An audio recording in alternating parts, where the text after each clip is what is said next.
Hello, welcome to the Baron's Game Room. I'm Aaron as always, and you guys may or may not know this about me, but I'm actually pretty much into TCGs. As a kid, I collected pretty much anything that was a piece of cardboard you slap some pictures on and put a bad game to, I was going to collect it. But as an adult, I've moved past that for the most part. I still love me a good TCG, but I don't collect nearly as much as I used to. How could I afford to keep up with one TCG, much less several TCGs, and my crippling addiction to board games? But even though I collected pretty much any kind of card game there was as a kid, I didn't really play a whole bunch of them. I certainly tried to learn a few, but usually I just couldn't quite understand them or didn't have anyone to play them with or whatever, or just didn't like kind of playing the game as much. Like Yu-Gi-Oh! Loves collecting, loved the show. The actual game was never really as fun as the show made it look, so I didn't really play it. Pokemon, was fine enough, but again, I didn't really have anyone to play with it, and I just kind of preferred playing the video games. In fact, I had the little TCG game for the Game Boy Color, which I tend to like playing more of the actual physical card game, because I could build decks better. I didn't often have the cards I wanted to make the decks I wanted as a kid. Also, I just kind of sucked at deck building as a kid, you know? Magic was the main one I played, but that was because my dad and older cousins all played Magic. I've got plenty of memories of when I was a little kid watching my dad and his cousins sit around a poker table drinking beer playing Magic the Gathering. And when I got a little older, they taught me how to play, and so that was the main one I played simply because I had an easy audience to play with. You know, me and my brother both got taught how. I could easily play with my dad and all that. So that was the main one I played. But there was one more that I actually learned how to play on my own, and I really enjoyed. But we'll get back to that. Because jumping ahead to future Aaron, I still collect a few card games, but for the most part, I just kind of keep a deck or two around, a handful of decks around for occasional playing. I still have the big three. My wife and I will occasionally play Pokemon. I've still got a handful of Magic decks around for whenever I may want to play with my dad or my brother or something occasionally. I have some Yu-Gi-Oh! Around, but I only have Speed Duel because it's the most similar to like Yu-Gi-Oh! As I knew it as a kid. But I also have some of the more indie things as well. Like I've got this Ward game, which is a pretty interesting new one that uses like some die rolls. Pretty cool. I've got the one I talked about last week, Worn Wanderers. Yes, it counts because you collect the pins and the cards and you play with them. It's very much TCG. And I also collect a little bit of Digimon and Final Fantasy as well. But my personal favorite game to collect these days actually is discontinued TCGs. That's a little weird, but give me a sec. So one of the things that I really love about discontinued TCGs is I kind of love the enclosed ecosystem. There's no worry about power creep or anything anymore. It's because we all know that power creep or effect creep or whatever is just kind of a thing in pretty much all TCGs. You can't just have the deck you had as a kid and keep playing with it and it really still be viable most of the time. You have to get some new cards in there. But not an issue when there are no new cards coming out. And as someone who, again, has plenty of other things they spend their money on, I like that. I like that I don't have to jump on a new thing to keep up with it. I can buy a few cards here and there, and it's no problem.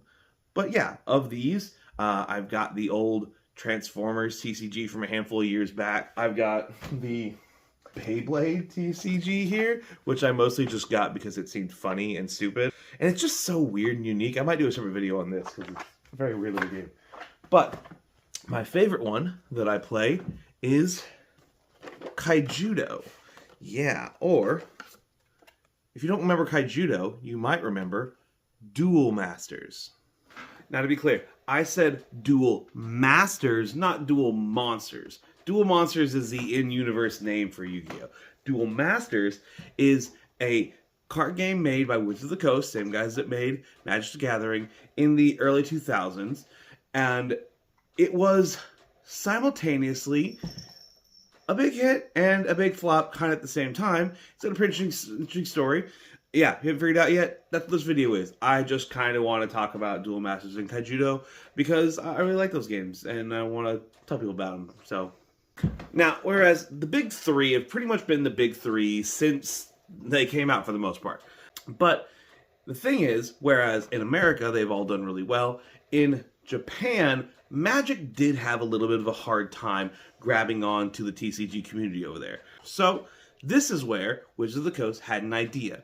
What if we created a new game that was meant as sort of a stepping stone into Magic? But the problem was, in America, that pretty much the kids who were old enough to play Duel Masters just wanted to be playing Magic like their older siblings. And the kids that really couldn't understand Magic and were interested in trying Duel Masters were kind of so young that they still didn't really understand Duel Masters super well. But their plan for Japan was sort of a similar thing, in that if people were having a hard time understanding getting to Magic, then we would create Duel Masters as a way to sort of break into the market, get people to play this game, and then go, hey, if you like it, why don't you move up to Magic?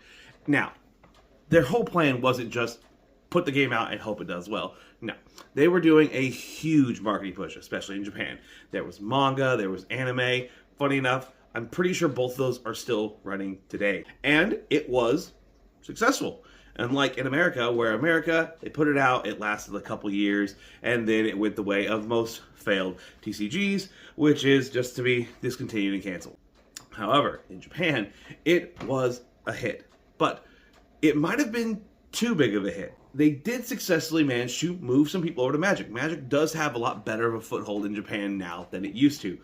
But it wasn't really treated as the stepping stone it was supposed to, in that people just really liked Duel Masters.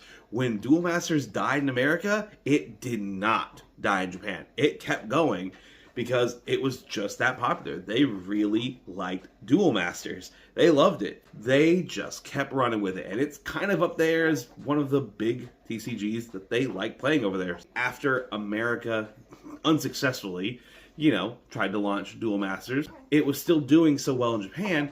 After a few years, they decided to try again. They basically took all the new innovations and cards and stuff over from the current running Duel Masters and try to bring it back to America. I assume they were concerned if they just brought it back with the same name, that people would remember the game and be like, well, I didn't like that game back then, and not play it. So they tried a rebranding. They tried a whole new marketing strategy with the same one they kind of tried with the original one. They tried making a new anime and everything, rebranding the whole cards, and that's where we got Kaijudo. Kaijudo is pretty much just Duel Masters. I think there might be a couple of things they might have tweaked, but for the most part, it's the same exact game. In fact, a lot of the cards from Kaijudo are just Duel Masters cards that they've sometimes done a little bit of reworking to the card or the artwork a little bit. But yeah, they were like, we're going to put out a new show. You have a whole new cartoon around it and everything. They did release the old anime in America as well, although in America it was like a comedy dub. Sorry if you can hear my baby down there.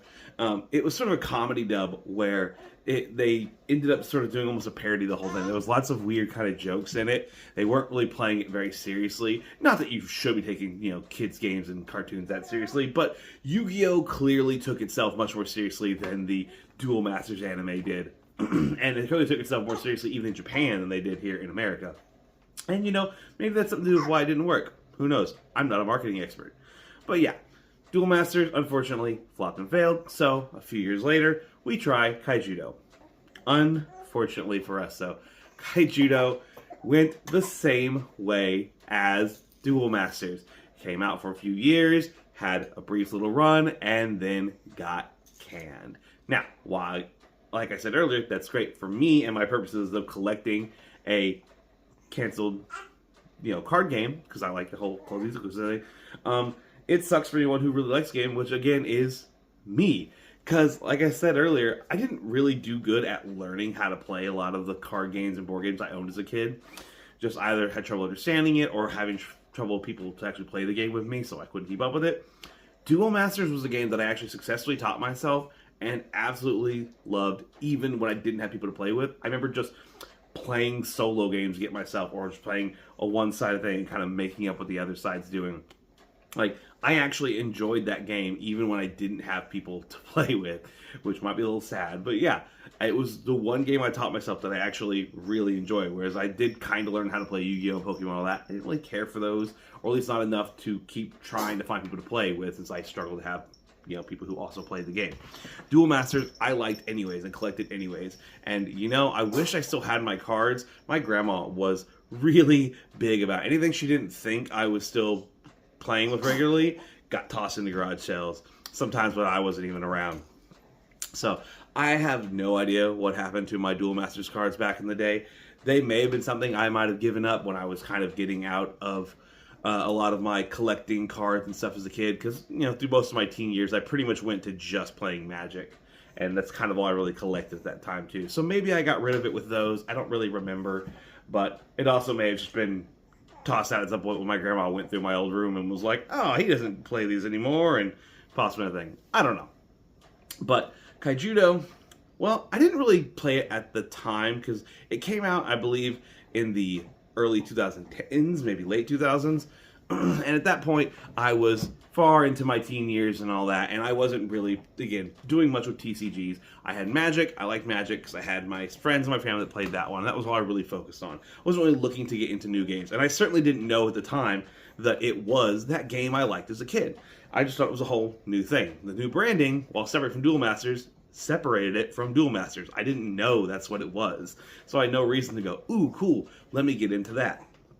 To me, it was just some new kids card game that had some new cartoon for that I was not interested in as a sophisticated teenager.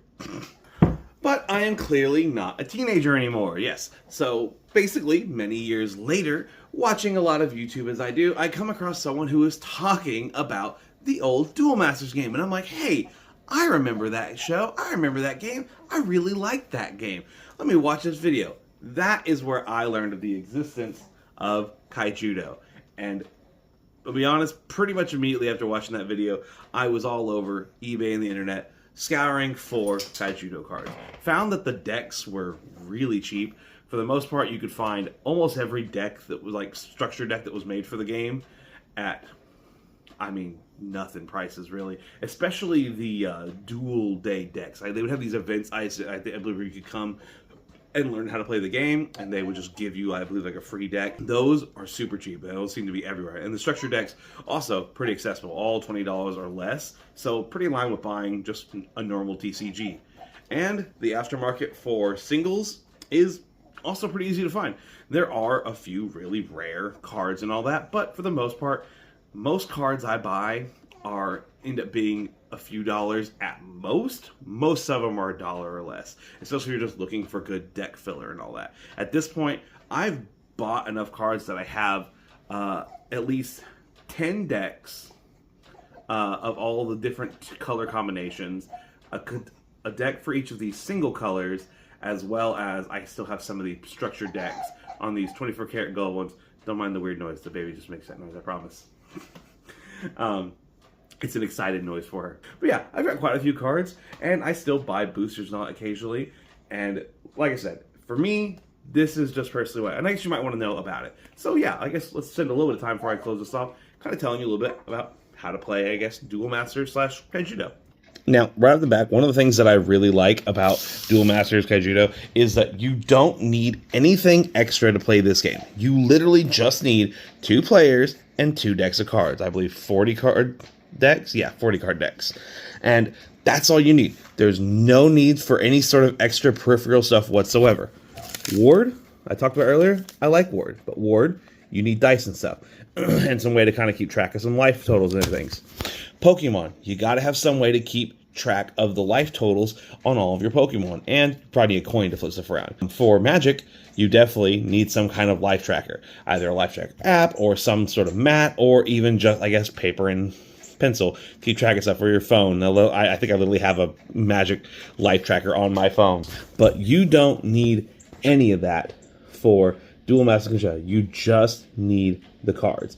I think even in Yu-Gi-Oh, if you're keeping track of your life points in that game, you probably need a life tracker as well. Not necessary for this game, because these guys use a shield system, which has become kind of popular in some other modern card games. Digimon uses its security card system, which is basically just the shield systems. But I know there are some others that use a similar sort of system where The cards themselves are how you keep track of your life. You could say it's kind of like Pokemon's prize system, except for, again, Pokemon, even if the cards themselves keep track of the win conditions, you got to keep track of the health of the individual Pokemon, which is not necessary in this one. Because in Magic, or like Magic and some other ones, it's pretty much all damage is done during combat phase. Either you've dealt enough damage to defeat the other monster or you haven't. There's no need to, like, keep track. Oh, I've dealt 1 damage, so now that creature has 1 less health the rest of the game, even though we go in thousands. But hey, let's actually get the table down and show you a little more. So let's use my weird little wild veggies deck for our example here. Basically, again, players just take their cards, shuffle them up, and then at the start of the game, you're going to take 5 of the cards off top of the deck and place them in front of you like so. This is the shield system. This is basically your life. Each player has these 5 cards face down in front of them, and these are your shields. Like in other games like Magic and Yu-Gi-Oh! And yada yada, if when you attack with one of your monsters, creatures, your opponent can't defend against it, you will end up hitting their life directly. In this game, hitting their life means hitting these shields. If they successfully destroy a shield, you end up basically losing a life. Once you lose all your shields and the opponent makes 1 more attack at you, if you have no shields to protect you, then you lose the game. There you go. Again, no life tracker or anything needed. The cards themselves help keep track of that for you. And what I love about this for this game that is a little different than others. So like I said, Pokemon kind of does a similar thing with their prize cards, right? In Pokemon, every time you KO one of the opponent's Pokemon cards, you could take a prize card. My problem with that is that I feel creates a snowballing effect. You are already winning because you successfully beat one of your opponent's cards. So now, because you're in the lead, you get another card. You get the take card and add it to your hand. And I don't really like that because it feels like that's rewarding the person who's already winning. And I prefer games that can keep a little tighter balance with some sort of catch-up mechanic. That's kind of what this is. In Kaijudo, whenever a shield is destroyed, that means your opponent successfully took away some of your life. You don't just discard the card, you pick it up and add it to your hand. You now actually get a new card in your hand because you lost some life. So yeah, every time you end up losing some life, you get a new card out of it. You get card gain. And I think that's super great in that it can really, help out the person losing. Yes, I know technically if you're behind and you finally land a hit on your opponent, it could end up helping them beat you. Yeah, there's no perfect system for it, but I prefer this one over the prize system. And I've been covering something with my thumb here. Shield Blast. This is a really cool mechanic in the game, in that normally in this game you can only play cards on your turn, except for when a card has Shield Blast.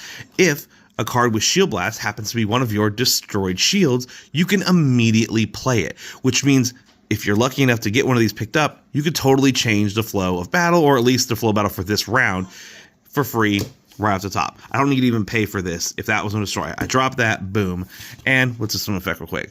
It lets me basically destroy an opponent's creature. So maybe they had 2 or 3 creatures lined up to attack me. The first one that attacks me reveals this, boom. I could destroy one of the other ones, and now I've saved myself a hit. I think that's some super awesome comeback mechanics. Looking at some other stuff in the game here, you'll see that some of the cards have different colors. There's a green card, there's a red card. This one's dual colored, green and red.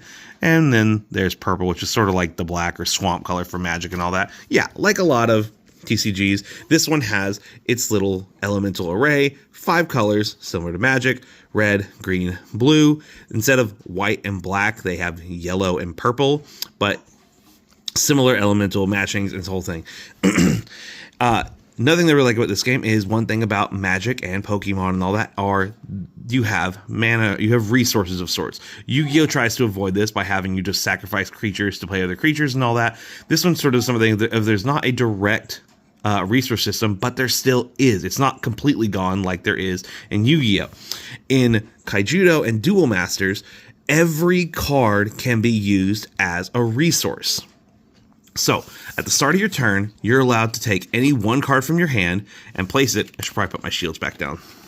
Here, I'll put my shields back and grab myself a new 5. Because, yeah, a player should have had 5 cards as well to start the game with. Anyway, at the start of the turn, I can take a card from my hand and put it below my shields as a mana card. Once per turn, you can put any one card down here, and this is now a mana you can spend to buy your other cards, which I like mana systems. I like that mana systems give card games a good sense of progression. I feel like Yu-Gi-Oh's problem is you have a lot of one-turn kills because there isn't this situation going on.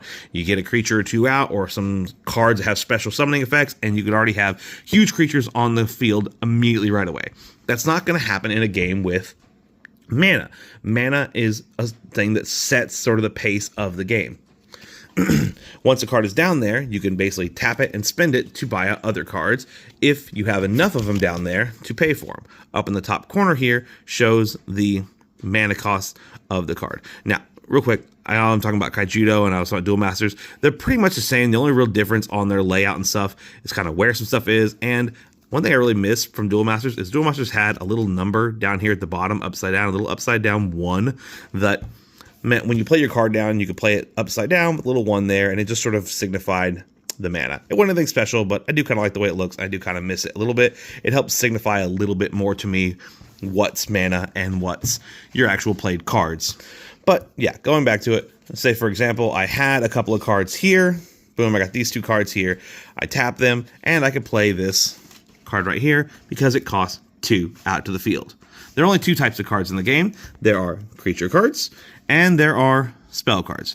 They can all only be played on your turn. There's not really much you can do outside of turn other than, again, if you successfully get lucky enough to pull off a shield blast or possibly some effects here and there. But generally, all your stuff is done on your turn and your turn alone. Creatures go to the field and stay out on the field, and spells have a one-time effect before getting discarded. Again, it's all very similar to Magic, but simplified, as was the point. There's no enchantments and artifacts. There's no instants to be played outside of your turn. Just do stuff on your turn, then your opponent does stuff on your turn, back and forth till you have a winner. One thing is, color is kind of important to what you put out in the game. Once you put a colored card into your mana zone, you now have that color unlocked. As soon as I put this green card in my mana zone, I can now play any green card I want, as long as I have enough mana to pay for it. Double colored cards count as both of those colors. But one thing about them is if you use them as mana, like it says here, that they enter the mana zone tapped. So I don't get to put this one down and use it right away. Technically, I'd have to put this one down tapped, and I could use it next turn. Tapping is basically, if you're not aware, just how you show that you've used cards. But now that I have this one here, I've unlocked both purple and green. So I can play any purple and green cards as long as I have enough to play them. Now, to be clear, that does not mean if I have 2, I can play all cards from my hand that cost 2, or these all cost 4. So let's just toss a couple more in there. Boom. Let's say I've got these 4. I can't just be like, well, I've got 4 mana, so here's all these cards that cost 4. No. You spend 1 for each. You spend them for each card. So once I tap all 4 of these, I've spent all 4, and I can play 1 of these 4s from my hand. These guys will have to wait for a later turn. Done. But hey, I feel like I'm getting too much into the weeds on this. Let's just kind of wrap it up here. Basically, when it comes to creature cards, pretty simple. They've got effects in the middle here, and down here they have their combat power. Combat is really basic. It's simply higher number or equal. When you attack, if your opponent has a card that has the blocker ability, actually, yeah, here we go, like this one.